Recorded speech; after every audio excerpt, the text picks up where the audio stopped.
गोंद की ऐसी रेसिपी जिसे रोज़ सुबह खाने से आपके कमर के साथ आपके घुटनों का भी दर्द उतर जाए। हेलो फ्रेंड्स, मैं मुस्कान आहूजा और आपका स्वागत है मेरे चैनल हुनर मुस्कान का पे। आइए रेसिपी बनाना स्टार्ट करते हैं। एक पैन ले लेंगे, उसमें डालेंगे घी। यहाँ पे मैंने 150 ग्राम घी लिया है। घी मेल्ट हो जाएगा और अच्छे से गर्म हो जाएगा तो इसके बाद इसमें हम लोग डालेंगे गोंद। यहाँ पे मैंने 150 ग्राम गोंद ली है। गोंद की क्वांटिटी कम ज़्यादा आप अपने हिसाब से कर सकते हैं और इसे हमें फ्राई करना है तो थोड़ा थोड़ा करके डालेंगे, एक साथ नहीं डालेंगे। 3 से 4 बैचेस में इसे फ्राई करेंगे, जैसे गोंद जो है अच्छे से फूल जाए और अच्छे से फ्राई हो।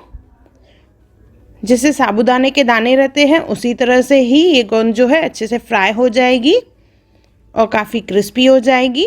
इसे आंच को थोड़ा सा धीमा करके हम लोग फ्राई करेंगे। देखिए इस तरह से जब फूल जाएगी तो इसके बाद इसे निकाल देंगे हम लोग।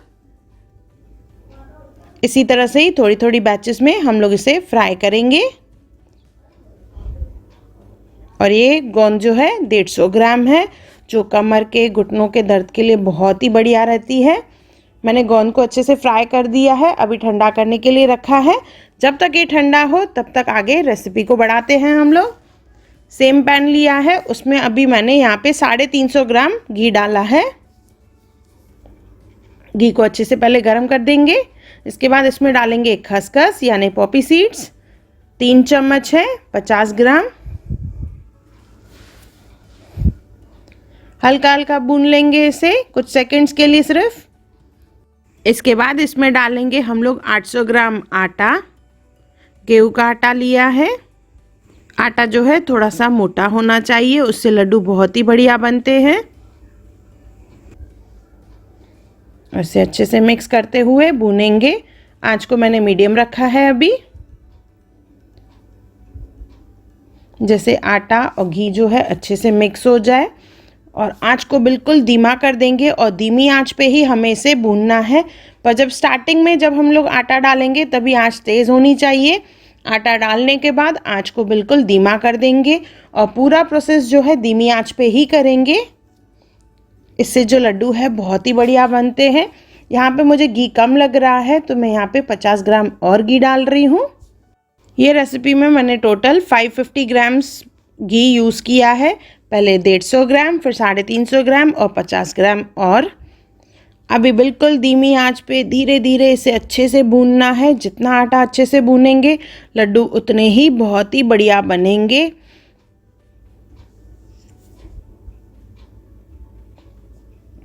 और जैसे मैंने बताया जो आटा है वो हल्का सा मोटा पिसा हुआ होना चाहिए तो उससे लड्डू जो है और भी बढ़िया बनते हैं।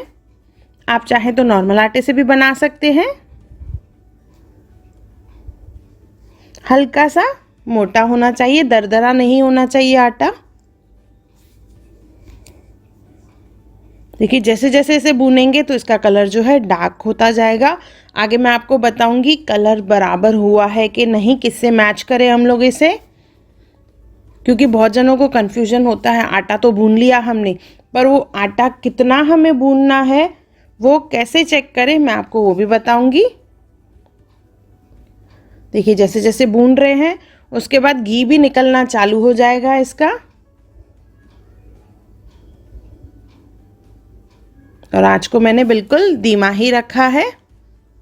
धीमी आंच पे इसे कंटिन्यूस भूनते जाएंगे और आटे का कलर धीरे धीरे डार्क होता जाएगा। इसमें डालेंगे इलायची, 6-7 इलायची डाल रही हूँ मैं यहाँ पे। आप चाहें तो इलायची का पाउडर भी डाल सकते हैं। इसे और भूनना है हमें। जब तक ये भुने तब तक आइए देखते हैं गोंद जो है वो ठंडी हो चुकी है और उसे मिक्सी जार में ले लेंगे और इसे पीसना है। पूरा कंप्लीट नहीं पीसेंगे, कुछ दाने जो हैं पूरे होने चाहिए और बाकी पेस्ट इस तरह से। देखिए आप चाहें तो पूरा अच्छे से पीस के भी डाल सकते हैं, पर जो ये दानों का क्रंच रहता है वो लड्डुओं में बहुत ही बढ़िया लगता है। गोंद को पीस के रखेंगे और आटे को भूनना चालू करेंगे।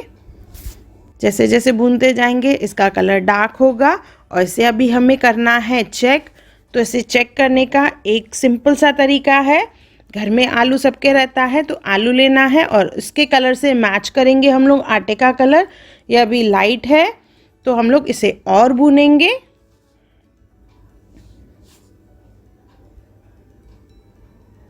और जैसे जैसे भूनेंगे देखिए इसका कलर बिल्कुल आलू के कलर के जैसा हो जाएगा। 1-2 सेकंड और भूनेंगे इसे और उसके बाद इसमें हम लोग डालेंगे गोंद जो हमने पीस के रखी थी। और गोंद को जैसे मैंने बताया पूरा कंप्लीट मैंने नहीं पीसा है, उसमें अभी भी दाने हैं काफ़ी, जो खाने में बहुत ही अच्छे लगते हैं। एक एक बाइट में उसका क्रंच आता है। और गोंद में भी घी है, तो जैसे ही हम लोग ये डालेंगे तो ये घी की क्वांटिटी इसमें और बढ़ेगी। और इसे अच्छे से भूनते जाना है हमें, ज़्यादा नहीं, कुछ ही मिनट्स के लिए। और आंच को बिल्कुल धीमा रखना है। जोड़ों का दर्द हो, घुटनों का दर्द हो, उसके लिए जो गोंद है बहुत ही बढ़िया होती है। और वो भी अगर असली घी में भुनी हुई हो तो वो बहुत ही फ़ायदेमंद होती है। देखिए अच्छे से मिक्स हो चुका है, भुन चुका है। अभी इसमें हम लोग डालेंगे ड्राई फ्रूट्स।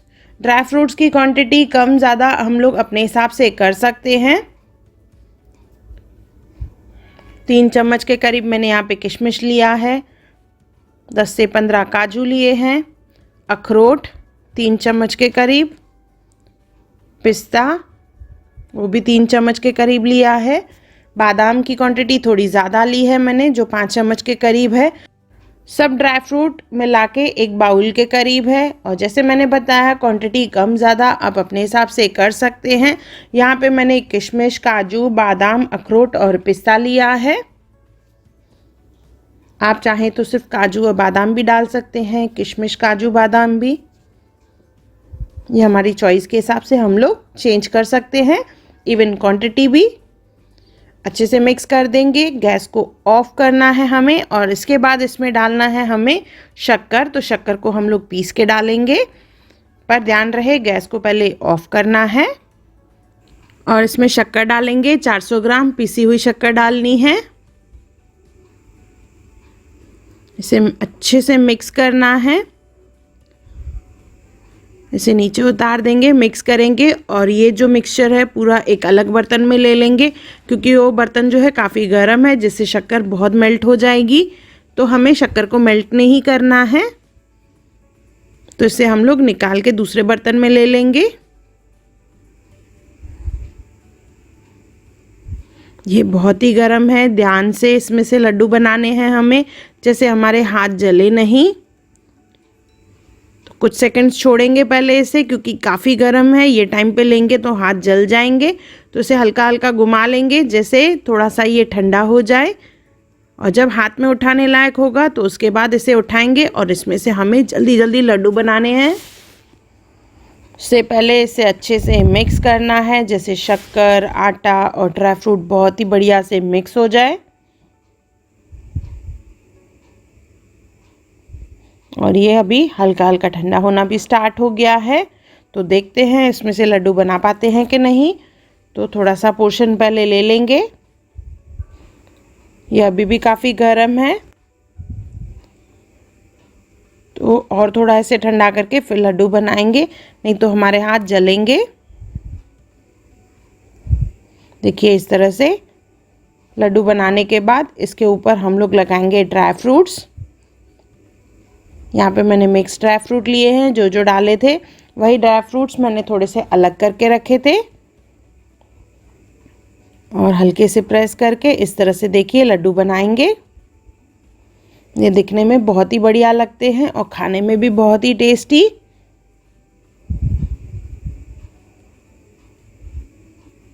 इसे मैं थोड़ा सा और घुमा रही हूँ, जैसे ये जल्दी ठंडा हो जाए थोड़ा, और लड्डू बनाने में हमें आसानी हो। इसी तरह से ही सब लड्डू बना लेंगे। पहले बॉल बनाना है और उसके बाद इसे ड्राई फ्रूट में डिप करके इसे थोड़ा सा प्रेस कर देंगे, जैसे ड्राई फ्रूट इस पर अच्छे से चिपक जाए।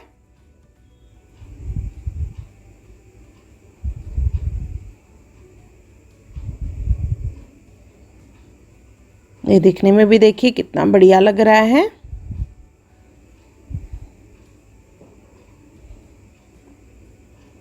इसी तरह से ये सब लड्डू बना लेंगे हम लोग।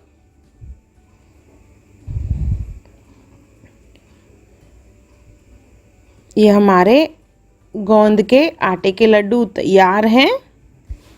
शक्कर की जगह हम लोग गुड़ का भी इस्तेमाल कर सकते हैं। देखिए लड्डू बनाने के बाद इस तरह से पेपर कप्स मिलते हैं, इसमें हम लोग डालेंगे इसे। दिखने में कितने बढ़िया लग रहे हैं, बिल्कुल लग रहे हैं बाहर हलवाई से लेके आए हैं ये लड्डू। बहुत ही टेस्टी और बहुत ही हेल्दी भी है। तो ये बढ़िया से गोंद के लड्डू एक बार ज़रूर बनाइए और मुझे कमेंट सेक्शन में ज़रूर बताइए कि आपको ये वीडियो कैसा लगा और ये लड्डू आपने बनाए कि नहीं बनाए, वो भी ज़रूर बताइएगा।